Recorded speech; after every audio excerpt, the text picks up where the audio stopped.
Hello everybody, in this video I want to continue further within the resource-based economy, coming up with a mini game plan, if you will. There's a lot of people that are so skeptical about a resource-based economy, and in today's world it would be very difficult for such an item to come into play because of the greed that is entailed within this world. Everybody wanting to have more and really not caring too much about their fellow man or fellow person.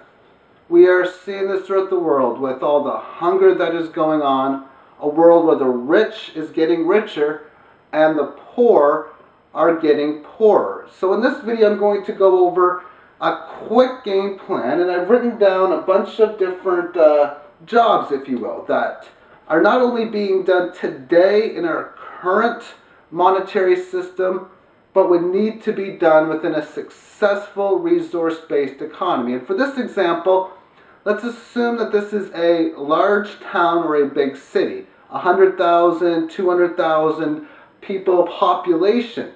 And within this type of system, there would be people needed to work within all of these fields. Agriculture, which would be creating fruits, vegetables, and working within animals. So your asparagus, your lettuce, your cucumbers, your carrots, your peaches, your tomatoes, your apples, you name it. As well as through the meats. You got meat chickens, you got eggs, you got cows, you got cow milk, you got pigs, you name it. That's where the agriculture comes from, a big source of food.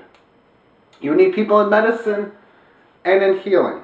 Doctors, people whom are familiar with different types of medicines, people whom are chiropractors, massage therapists, all these new age technicians that can heal very well would be a must. Carpentry, you need to build houses, other beautiful things, different pieces of equipment carpenters build, along with even plumbers, repair people, that sort of deal. That's a definite must. Scientists and math. We need them before, we still need them today. Artists to make paintings, to draw, make music. Art is very important, I still believe. Technology. Well, technology in a resource-based economy, if you can use technology to do most of these jobs the most efficiently that you can, it reduces the human labor. And right now we are suppressing the technology because technology is in direct competition within human labor. And if we would stop suppressing it, work towards having technology work within our means. Whatever we can produce in technology, it would reduce the amount of work us humans would need to do to get all this stuff done. Manufacturing, that is fairly simple. Emergency, you have a fire, you have a crime that's going on within a town, maybe you had a severe tornado that you're going to have to fix within. Emergency teams definitely needed. Historians, documentation. I mean, you don't need historians, I guess, and documentation is for history of the future. And if you're going to start a resource-based economy, that would be part of history for the future. Mining resources, whether that be gold, whether that be sugar, silver, cotton, whatever it is that you can create from the ground and pick up, that's what you're going to need to get. Every area is going to have different resources. That's the way the world works. Teaching. I think that's pretty self-explanatory. Administration work that would be needed within a resource-based economy. The ecology and climate control. Broadcasting and film. Defense and protection. And warehousing. We're missing one more. We're probably missing a bunch more. But like I said, this is just a quick little example. Because if you're living in a world with 200,000 people, you stick a bunch of people doing different things, you find out what every person's strength happens to be, and you work within it. There are many people that are working at a gas station, taking in cash, selling soda pop to people. Is that what you came to this world to do? I'm just asking if that's what you came here to do. So if you're a really good singer, I'm really not going to want to put you into teaching, unless you're teaching singing. I'm going to put you into artist. If you are a very big scientist that can come up with all of these different conclusions, I'm not going to want you to build my house. So you obviously put people's strengths within each of these levels. And the warehousing is really big because you got agriculture, you get all your food, it's sent to a warehouse where people are able to send the goods and pick up the goods as they need it. And if you're living in a world with, or in an area of like 200,000 people doing this sort of thing, you're not going to be able to manufacture everything. You're going to need cars, you're going to need lamps. You know what? You could go through thousands and thousands of things that you're going to need to make. And that's not going to be possible. Therefore, what you would need is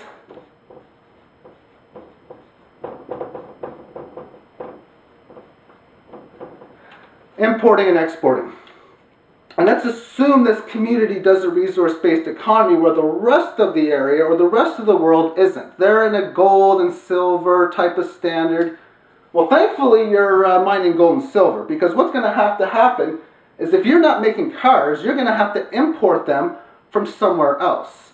If you need resources that your area is not able to produce, you're going to have to import them. And they're going to want something for it. They're going to want money. Therefore, you got gold, you got silver that you mine. You made extra stuff in manufacturing. You made extra clothes, which you would send as an export, and thus you would get back maybe gold or silver, which you would of course use for either any type of resources that you need or for further trading.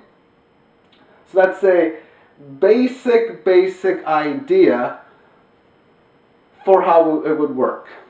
Now in reality, the chances of such an idea coming into play in the short term, meaning this decade, is, I'm not going to say not possible, and I even hate to say unlikely, although I think it is, but you need a big major revolutionary change, a lot of evolution to occur to get to this stage. Now we're in a period where that's happening, and if this doesn't happen in small areas in the next 10-20 years, I would be extremely surprised.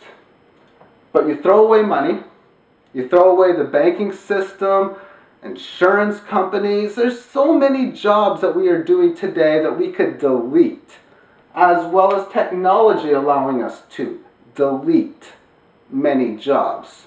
And as I said before, in many situations, you could have 200,000 people here, everyone doing something, and now you got John Doe who wants to do something, and let's just say he's not that skillful, not that talented, and there may not be much work for that person. That's what happens if you're going to really go on an advanced level of technology doing our work.